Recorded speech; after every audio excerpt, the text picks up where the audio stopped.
I noticed that in your mock draft, you have guys on the clock at Patriots picking at 21 when they trade down. You have the Chiefs taking Jameson Williams from Alabama. You have Chris Olave from Ohio State going the pick after. Then the pick after that, you have Johan Dotson from Penn State who can play slot. I think when people see this, they're probably going to go jump off the Tobin ahead of time. Look, I know, and people know from listening to me, I'm not reaching for a wide receiver. I think the Patriots are, would I like to see them get better?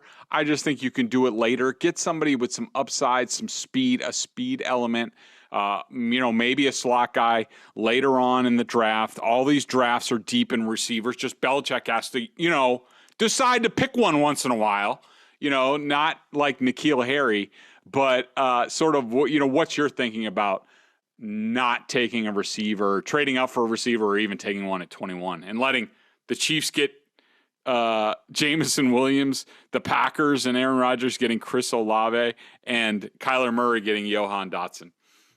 Yeah. And so I appreciate that might be relatively inflammatory for fellow Pats fans. And Field, you're a hater. What the hell are you doing? And I want them to have that talent on the outside too, right? But I just don't think it's in necessarily the DNA for them to do that, given where they're at right now.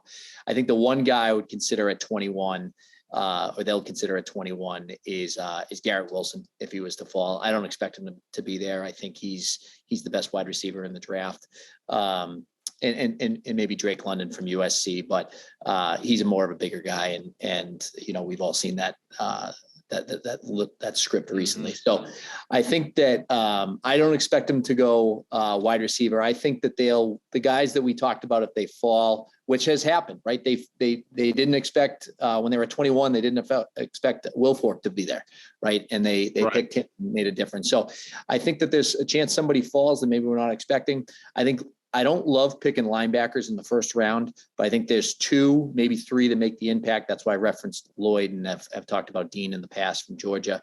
But I think they'll likely look at D-back, and if they take a cornerback or they take Hill at 21, I think it's because they have some conviction on them. And they could have 2 or 3 guys there and say, we're going to move back 8 or 9 picks and gamble that one will be there. If they stay and they select a D-back at 21, I think Patriots fans should have some feel good about that signals that they have conviction on the player. They like them, and they'll be able to make an impact next year. Well, let's talk about the linebackers a little bit and sort of, just a pick. If they stay put at 21, when I look at their depth chart, you hear, a lot of fans, and I even heard somebody, I was listening to Gasper and Murray's podcast, and somebody called in and be like, who the hell do they have nobody at linebacker, they need a linebacker. And I'm like, I don't know. I look at it. Look, I don't love some of these guys either, especially Juwan Bentley. But they obviously love him. And just look at Dietrich Wise. Like, when Belichick loves a guy, it doesn't matter what me or you think about him, or even, what his play really shows on film. He's going to be here, and he's going to get reps. Like, Dietrich Wise is going to get a lot of reps no matter what. Even if he's playing 3-4 end and getting slammed in the run game, he's still going to be out there. I think as of right now, without even Dante Hightower perhaps coming back at some point, I'm not saying that's going to happen. I tend to doubt that. I think Hightower's in along with the same mode as Gilmore, where it's like, all right, I made my bank. I have rings.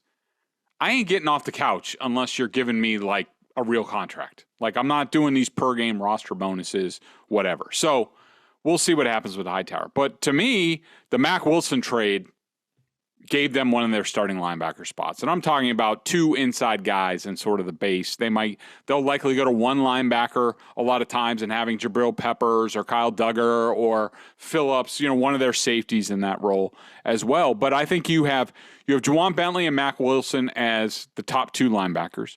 You have Raekwon McMillan, who was I've always liked him as a player, especially a very good inside blitzer. Remember watching a lot of his film. I liked it when he was with the Dolphins. They had big plans for him last year till he got hurt.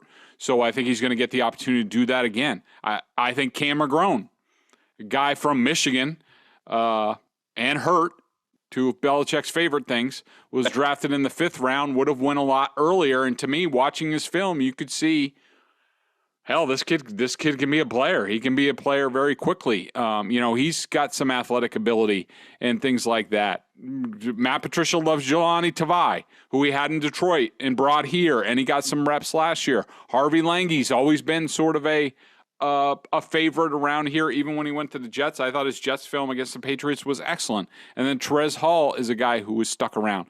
To me, unless there's some sort of absurd guy who the Patriots fall in love with, I think they're pretty stacked at linebackers in their mind. And they sort of let it play out during camp, especially with McGrone. I think McGrone will be given an opportunity to compete with Mack Wilson and maybe McMillan. And I think they put those top 4 guys, Bentley, Wilson, McMillan, and McGrone, in a blender, and then they see what happens. What do you think about the Patriots, the linebacker position, and the people that are, asking for Dean or, whoever else at linebacker?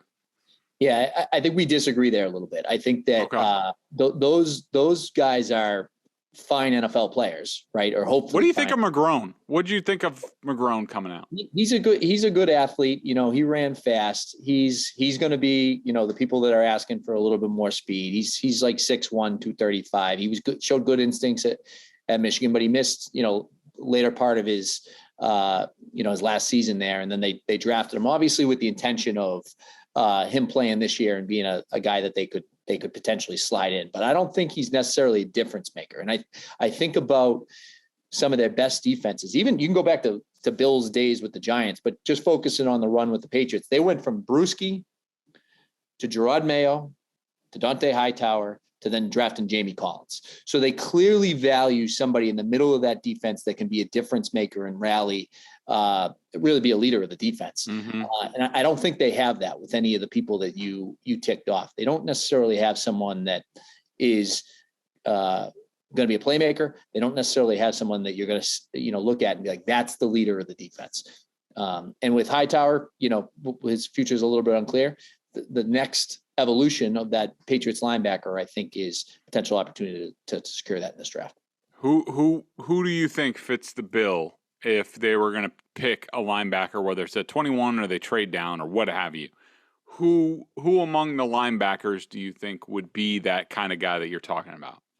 I think there's a top tier. There's 1A and 1B, which is Devin Lloyd from Utah's my 1A. 1B is Nakobe Dean from Georgia. And depending whichever one they went with, I think fans should be comfortable with both of those guys. I think could make an impact next year. Then it starts to be, you get into guys like Quay Walker, who I said is I think it would be a great target for them potentially in the second round. His best football is probably in front of him. He's going to need some seasoning though. As I would use the reference, big paws on the pup with a guy like that. But he's going to need to grow into it. Chad Muma, kid from Wyoming. He's a better version, slightly better version, I think, than Logan Wilson, who was drafted by Cincinnati and had a good Super Bowl. He's a guy that could make an impact, more of a tackling guy. He's not necessarily, I think, at that level. So he's kind of at the tier below. I like Damone Clark from LSU as like a second, third round type guy that they could be a leader of the defense. He's now having surgery on his spine. So he's going to be out next year. So that's maybe a day 3 guy that they could target.